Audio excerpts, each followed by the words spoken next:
Please எல்லோரும் எப்படி இருக்கீங்க? எல்லாருமே நல்லா இருக்கணும்னு கண்டுக்கிட்ட வேண்டிக்கிறேன். எல்லாருக்கும் ஜெய் ஜெகநாத் நமஸ்கார். இன்றைக்கி என்ன வீடியோ பார்க்க போகிறோம் அப்படின்னா சண்டே வ்ளாக் தான் பார்க்க போகிறோம். இன்றைக்கி என்னென்ன வேலை இருந்துச்சு, என்னென்ன பண்ணியிருந்தேன் அப்படின்றத அவங்கக்கிட்ட காமிக்கிறேன். இன்றைக்கி என்ன சமையல்ன்றது உங்ககிட்ட வந்து லாஸ்ட்டாக உங்ககிட்ட வந்து காமிக்கிறேன். இன்றைக்கி பூஜை எல்லாமே பண்ணி முடிச்சிட்டேன். கிட்டத்தட்ட வேலைலாம் இன்றைக்கி ஞாயிற்றுக்கிழமைன்றதுனால ரொம்ப லேட்டாகவே எல்லாமே வேலை செஞ்சுட்டு இருந்தேன். ஏன்னா எல்லா வேலையுமே கொஞ்சம் கொஞ்சம் கொஞ்சம் கொஞ்சம் வந்துட்டு இருக்கிற மாதிரி இருந்துச்சு. அதை வந்து எப்படி நான் மெயின்டைன் பண்ணேன் அப்படின்றத நான் உங்ககிட்ட வந்து ஷேர் பண்ண போகிறேன். இப்போ தான் நீங்கள் என்னோட சேனலை பார்க்குறீங்க அப்படின்னா please like and share subscribe பண்ணி பாருங்கள். Thank you so much. சப்போர்ட் பண்ண எல்லா நல்லா உள்ளவங்களுக்குமே ரொம்ப ரொம்ப நன்றி. ரொம்ப தேங்க்ஸ். இன்றைக்கி வந்து கொஞ்சம் வெளியில் போகிற மாதிரி இருக்கும். ஒரு வேளை போனேன் அப்படின்னா நெக்ஸ்ட்டு வ்ளாகில் வந்து உங்களுக்கு வந்து அதை அப்டேட் பண்ணுறேன். என்ன வாங்கினேன், என்ன இது அப்படின்னு சொல்லிட்டு. ஒரு வேளை போக முடியலன்னு கன்ஃபார்மாக சொல்ல முடியாது. ஏன்னா இப்போ தான் அவங்க ஃப்ரெண்ட்ஸ் கூட வந்து ஹஸ்பண்ட் வந்து போயிருக்காங்க. ஏதோ அவங்க ஃப்ரெண்ட் ஃபோன் வாங்கணும்னு சொல்லிட்டு இன்னுமே வரல. கிட்டத்தட்ட வந்து 1:30 மணி ஆக போகுது. இதுக்கு மேலே தான் நான் வீடியோ வந்து எடிட் பண்ணி அப்லோட் பண்ணணும். அவங்க வர்றதுக்கு லேட் ஆகிடும்னு நினைக்கிறேன். எனக்கு தெரிஞ்சு ரொம்பவே லேட் ஆகிடும் அவங்க வர்றது. ஸோ அதனால் கொஞ்சம் வீடியோ சீக்கிரமாகவே என்றைக்காச்சும் அப்லோட் பண்ணலாம் அப்படின்னு சொல்லிட்டு தான். சரி வாங்க வீடியோக்குள்ளே போகலாம். எப்படி இருக்குது என்னதுன்னு சொல்லிட்டு மறக்காமல் வந்து கமெண்ட் பண்ணி சொல்லுங்கள். இந்த ட்ரெஸ் எனக்கு எப்படி இருக்குன்னு சொல்லிட்டு மறக்காமல் அதையும் கமெண்ட் பண்ணி சொல்லுங்கள். எனக்கு இந்த ட்ரெஸ் ரொம்பவே பிடிச்சிருந்துச்சு. எப்படி இருக்குன்னு சொல்லிட்டு மறக்காமல் சொல்லுங்கள். வாங்க வீட்டுக்குள்ளே போகலாம். பாருங்கள் ஃப்ரெண்ட்ஸ், சண்டே அப்படின்னாவே நம்ம வீட்டு கிச்சன் இப்படி தான் இருக்கும். நாளைக்கு லீவு தானே, அவருக்கு எழுந்து எந்த வேலையும் செய்ய வேண்டாம், லேட்டாகவே சமைச்சிக்கலாம் அப்படின்னு சொல்லிட்டு எந்திரிச்சதே வந்து கிட்டத்தட்ட வந்து 7:45 தான் எந்திரிச்சிட்டேன். வீடெல்லாம் கூட்டி முடிச்சிட்டேன். பாருங்கள், வீடெல்லாம் ஃபுல்லாக நீட்டாக கூட்டி முடிச்சுட்டு மிஷின்கிட்டையும் கொஞ்சம் வேலையெல்லாம் முடிச்சுட்டு இந்த இடத்துல வந்து கொஞ்சம் கோழி எல்லாமே கலீஜ் பண்ணி வச்சுருந்துச்சு.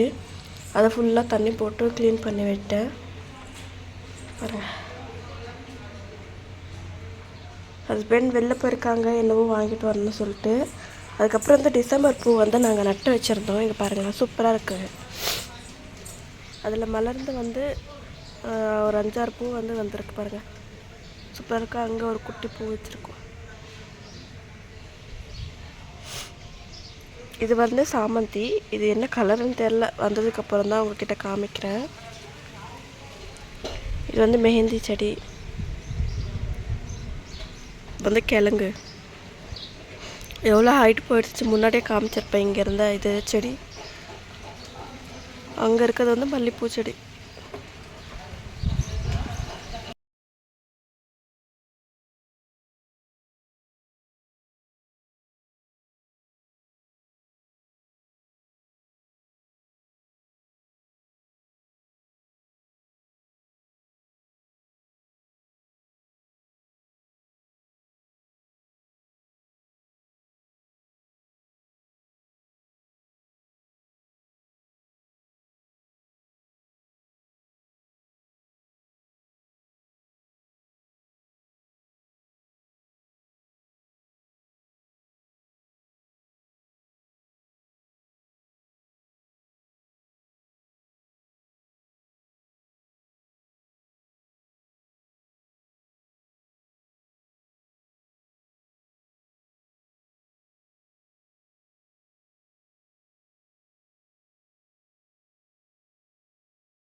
ஃபுல்லாக க்ளீனிங் வந்து பண்ணி முடிச்சாச்சு பாருங்கள்.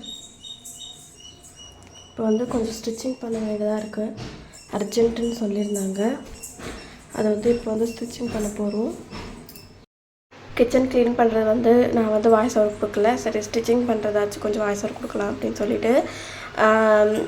ஏன்னா ஃபுல்லாக சண்டே அப்படின்னாவே ரொம்ப வந்து சோம்பேறித்தனமாக ஆகிடுறதுன்னு தான் எனக்கு உண்மையாகவே சொல்கிறது. ஏன்னா நம்ம வந்து டே டைமில் எப்பவுமே வந்து ரொம்ப பரபரப்பாக இருப்போம். சண்டே டைம் அப்படின்றதால அவங்க வந்து வீட்டில் தானே இருக்க போகிறாங்க, நம்ம வந்து லேட்டாக சமைச்சிடணும் அப்படின்றது தான் நம்மளோட ரொம்ப லூசுத்தனமான ஒரு விஷயம். அதுவே நம்ம வந்து இல்லை நம்ம எல்லா வேலையும் செஞ்சுட்டு நம்ம கொஞ்சம் ரெஸ்ட் எடுத்துக்கலாம் அப்படின்றது வந்து இருக்காது. சண்டே அப்படின்னாவே இன்னும் கொஞ்சம் வேலை எக்ஸ்ட்ராவாக வந்து மீன் எடுப்பாங்க, கறி எடுப்பாங்க, அந்த மாதிரி தான் வந்து ப்ராசஸ் போயிட்டே இருக்கும். நான் வந்து ஸ்டிச்சிங் பண்ணிகிட்டு இருக்கும்போது அவர் கத்திக்கிட்டு இருந்தார், நீ வந்து ஸ்டிச்சிங் பண்ணும்போது தான் உனக்கு வந்து சமைக்கும்போது தான் உனக்கு வந்து ஸ்டிச்சிங் பண்ணணுமா அப்படின்னு சொல்லிகிட்டே இருந்தார்.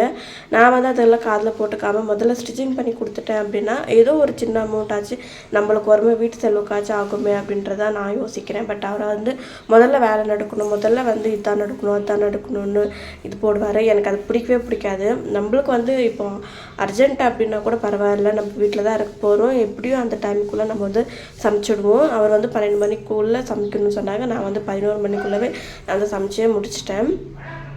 அதுதான் ஒரு விஷயத்த நம்ம பண்ணுறோம் அப்படின்னா நம்மளுக்கு போட்டு டார்ச்சர் பண்ணிக்கிட்டே இருக்கக்கூடாது, பண்ணல அப்படின்னு சொல்லிட்டு நம்ம கரெக்டாக அந்த டைமுக்கு அவங்களுக்கு வேணும்னா நம்ம கரெக்டாக அந்த டைம் பண்ணி கொடுத்துருவோம். ஆனால் அவங்க வந்து நம்ம ஏதோ உட்காந்துட்டு இருக்கிற மாதிரியே பண்ணுற மாதிரி பண்ணுவாங்க. சில டைம் எல்லாம் செம்ம சண்டை ஆகிடும் எனக்கும் என் வீட்டுக்காருக்கு எல்லாமே. நீங்கள் ஏன் இந்த மாதிரி பண்ணுறீங்க, இரிட்டேட் பண்ணுறீங்க, சும்மா கம்னிருங்க அப்படின்னு சொல்லிட்டு இருப்பேன். அப்போ வந்து அவர் வந்து என்கிட்ட பேசிட்டு இருப்பார், நீ ஏன் முதல்ல சமைக்கிற வேலை விட்டுட்டு நீ ஏன் தச்சுக்கிட்டு இருக்க அப்படின்னு சொல்லுவாங்க. அதில் வந்து 10 ரூபா அப்படின்னாலும் அந்த உழைப்பிலேருந்து வரும்போது கூட நம்மளுக்கு அதை சேர்த்து வச்சோன்னா எவ்வளோ காசு ஆகும்னு அவங்களுக்கு புரியாது. நம்ம இருக்கிறது வந்து சின்ன அமௌண்ட் தான், பட் அது வந்து நம்மளுக்கு ஒரு டைமுக்கு இல்லைன்னா ஒரு டைம் அது வந்து பெரிய அமௌண்ட்டாக மாறும். அது ஏன் அவங்களுக்கு புரிய மாட்டேங்குதுன்னு தெரியல. இவங்க வந்து மாதம் ஃபுல்லாக அந்த எக்ஸ்ட்ரா டியூட்டி எல்லாம் ஃபுல்லாக சேர்த்தும் அந்த மாதத்துக்கு ஒரு பெரிய அமௌண்ட்டாக வர்றது தான் அது வந்து அவங்களுக்கு பெருசாக தெரியுது. டெய்லியுமே வந்து சிறுக சேர்த்துறது வந்து பெரிய அமௌண்ட்டாக அவங்களுக்கு தெரிய மாட்டேங்குது. 10 ரூபாய்க்கு வந்து இவ்வளோ ட்ராமாவா அப்படின்ற மாதிரியெல்லாம் கேட்பாங்க. 10 ரூபா தான், ஆனால் அது என்னோட உழைப்பில் வந்தது. நான் யார்கிட்டையும் கை கட்டணுன்னு வாங்கிறது கிடையாது. நான் வந்து தச்சு கொடுத்து அதுலேருந்து 10 ரூபா வர்றதை வந்து நான் சேர்த்து வைக்கிறதுல எனக்கு பெருமையான விஷயந்தான் நான் சொல்லுவேன். டைலரிங் வந்து சில விஷயங்களில் வந்து காம்ப்ரமைஸ் பண்ணிக்கலாம், பட் சில விஷயங்களில் வந்து நான் அடித்து சொல்லுவேன், டைலரிங்கில் இருக்கிற பெஸ்ட் ஆப்ஷன் வேறு எதுலுமே இருக்காது. ஏன்னா நம்ம வீட்டில் உட்காந்துக்கிட்டே நம்ம வந்து நம்ம சம்பாதிக்கலாம். ஆனால் இன்னொரு விஷயம் என்னென்னா கண், அதுக்கப்புறம் இடுப்பு, கை, அதுக்கப்புறம் வந்து கால், இதுக்கு வந்து நல்ல எஃபெக்ட் ஆகும் கன்ஃபார்மாக. சில நாள் கூட கண்ணு கூட போயிடுன்ற மாதிரி கூட இருக்கும். பாருங்கள் வந்துட்டார், ஏதோ சொல்லிக்கிட்டு இருந்தேன், போயிட்டே இருந்தேன். நான் அதை முறைச்சிக்கிட்டு இருந்தேன் அவங்கள பார்த்துக்கிட்டு. அவங்க என்ன சொன்னாலும் நான் சொல்லிக்கிட்டே இருப்பேன், கம்னு இருங்க கொஞ்ச நேரம், இவ்வளோ தான் இருக்குது ஸ்டிச்சிங் பண்ணிக்கிட்டேன் அப்படின்னு சொல்லிட்டு. என் மூஞ்சை பார்த்தாவே உங்களுக்கே தெரியும்னு நினைக்கிறேன். அதுக்கப்புறம் ஃபோன் எடுத்துகிட்டு வந்து இங்கே வச்சுட்டு நீ வா அப்படின்னு சொல்லிக்கிட்டே இருந்தேன். நான் வரமாட்டேன், இது ஒரே ஒரு 2 பையன் தான் ஃப்ரெண்ட்ஸ் இருக்குது, அது வந்து ஒரு 5 மினிட்ஸ் வேலை மட்டும்தான், அதை வந்து அவர் வந்து பண்ண விட மாட்டேன்றாங்க. நான் அதனாலே செம்ம டென்ஷன் ஆகிடுவேன். ஒரு டைம் எல்லாமே கத்தி விட்டுருவேன். ஒரு டைம் எல்லாமே ரொம்ப ஒரு மாதிரி சோகமாக இருக்கும், என்னடா இது அப்படின்ற மாதிரி இருக்கும். நம்ம அவங்களுக்காக ஃப்ரீயாகணும், அவங்களுக்கு ஏதாவது ஒரு நம்ம வந்து யார்கிட்டையும் போய் எப்படின்னா நம்ம அவங்க மேலே டிபெண்ட் பண்ணியிருக்கோம் அப்படின்ற மாதிரி அவங்களுக்கு ஃபீல் ஆகக்கூடாதுன்னு நான் நிறைய ட்ரை பண்ணுவேன். நீங்களே பாருங்கள் நான் என்னென்ன அவங்கக்கிட்ட பண்ணிகிட்ருக்கேன் அப்படின்னு சொல்லிட்டு. நான் பாட்டு நூல் போட்டுருக்கும்போது அதுக்கே வந்து லைட் ஆஃப் பண்ணிவிட்டு இது மிஷின் ப்ளக்கே ஆஃப் பண்ணிட்டாரு, நீ தைக்கக்கூடாது அப்படின்னு சொல்லிட்டு. அதை தாண்டி திருப்பி அவருக்கு எல்லாமே ரெடி பண்ணி கொடுத்துட்டு நான் சமைக்கிறேன் அப்படின்னு சொன்னார். சமைச்சு தொலைங்க அப்படின்ற மாதிரி ஆயிடுச்சு எனக்கு. நீங்கள் சமைக்கிறது பெரிய விஷயம் இல்லை, ஆனால் அந்த சமையலில் வந்து இருக்கிற பிரச்சனைங்க எல்லாமே அதிகமாக இருக்கும். நம்ம கூட ஒரு 10 நிமிஷத்தில் போய் சமைச்சு முடிச்சுட்டு வருவோம், ஆனால் அவங்க பண்ணுறாங்க பாருங்கள், நான் சமைக்கிறேன்ற ஒரு அட்டூழியம் பண்ணுவாங்க பாருங்கள்.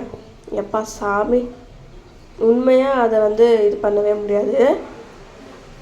சமைக்கிறது என்னவோ சமைக்கிறாங்க, ஆனால் அந்த வீட்டை பார்த்தோம் அப்படின்னா அந்த கிச்சன் பார்க்கும்போது எனக்கே பயமாக இருக்கும். அதுக்கப்புறம் திருப்பி வந்து நம்மளுக்கு 3 வேலை 4 வேலையாக இருக்கிற மாதிரி இருக்கும். அதனால் நான் நிறைய வாட்டி அவரை வந்து சமைக்க விடுறதே இல்லை. நீ சமைக்கவே சமைக்காத அப்படின்ற மாதிரி தான் இருக்கும். ஏன்னா எப்பவுமே வந்து சமைக்கிறேன்ற பேரில் வந்து நம்மளை டார்ச்சர் பண்ணுவாங்க. அதில் வந்து நிறைய பாத்திரங்கள் எடுப்பாங்க. நாம் அப்படின்னா நம்மளுக்கு லேட்டஸ்ட் தெரியும் நம்ம எவ்வளோ பாத்திரம் யூஸ் பண்ணால் நம்மளுக்கு ஈஸியாக இருக்கும் அப்படின்னு சொல்லிட்டு. பட் பாய்ஸுங்களுக்கெல்லாம் அந்த மாதிரி கிடையாது. யாருக்கெல்லாமே இந்த ஒரு அனுபவம் இருக்குது அப்படின்னு சொல்லிட்டு மறக்காமல் சொல்லுங்கள். அதையும் ஒரு நாள் சமைச்சிட்டு அவங்க பண்ணுற கூத்து இருக்குது. 10 நாள் 20 நாள் நான் செஞ்ச சாப்பாடு வந்து அவ்வளோ டேஸ்ட்டாக இருந்துச்சுன்னு சொல்லி சாப்பிட்டுப்பாங்க. ஆனால் நாம் செஞ்சது தினமும் செஞ்சு கொடுக்குறோம். அதை வந்து ஒரு நாளுமே பாராட்டி நம்ம கிட்ட வந்து சொல்கிறது கிடையாது. அதுதான் ஒரு டைமில் வந்து டென்ஷன் ஆகிடும். போடா எப்போ சமைச்சாலும் நல்லா இல்லைன்னு சொல்கிறது தான் அப்படின்ற மாதிரி. ஆனால் எப்போவுமே அவர் வந்து நல்லா இல்லைன்னு சொல்ல மாட்டாங்க. இது நல்லா இருக்குன்னு ஒரு வார்த்தை என்கிட்ட சொல்ல மாட்டாங்க. அதுதான் கொஞ்சம் ஒரு மாதிரி இருக்கும். நம்ம சமைக்கிறோம், அதில் ஏதோ ஒன்று குறைகள் இருக்கும், இல்லாமல்லாம் இருக்காது. நம்ம வந்து நல்ல எக்ஸ்பீரியன்ஸ் எல்லாமே ஒன்றும் பண்ண மாட்டோம். அதனால் நம்மளால் முடிஞ்ச அளவுக்கு வந்து சப்போர்ட் பண்ணணும் இல்லைங்களா. ஒரு எப்படின்னா 2 பேர் தான் இருக்கும். நம்ம 2 பேரும் இருக்கோம் அப்படின்னும்போது நம்ம ஒரு பிடிச்ச விஷயங்களோ இல்லை பிடிக்காத விஷயங்களோ வந்து இது பண்ணக்கூடாது இல்லைங்களா. இது ஓகே அப்படின்னா கூட பரவாயில்ல. நான் நிறைய சாக்ரிஃபைஸ் பண்ணியிருக்கேன் அவங்கக்கிட்ட எல்லாம். அதுக்கப்புறம் வந்து சாமி எல்லாமே கும்பிட்டு முடிச்சாச்சு பாருங்கள். சாமியெல்லாம் கும்பிட்டுட்டு அதுக்கப்புறம் வந்து சமையல் என்னென்ன பண்ணியிருக்கேன்னு சொல்லிட்டு அதையும் வந்து பார்க்கலாம் பாருங்கள். சூடாக அந்த சாப்பாடு செஞ்சு வச்சிட்டேன். சரியான பசி தாங்க முடியல, எனக்கு என்ன பண்ணுறதுன்னே எனக்கு தெரியல. அவர் ஃபோன் பண்ணி கேட்டால் இப்போ வரமாட்டேன், நீ சாப்பிட்டு முடிச்சுட்டு குளிச்சுட்டு ரெடி ஆகிடு, நம்ம வந்து கிளம்பலாம் அப்படின்னு இருக்காங்க. காலையில் 9:30 மணிக்கு 10 மணிக்கு போன மனுஷன் இன்னும் வரலவே. 1:30 மணி ஆயிடுச்சு கிட்டத்தட்ட. இது வந்து மீன் ஃப்ரை பண்ணி வச்சுருக்கேன்.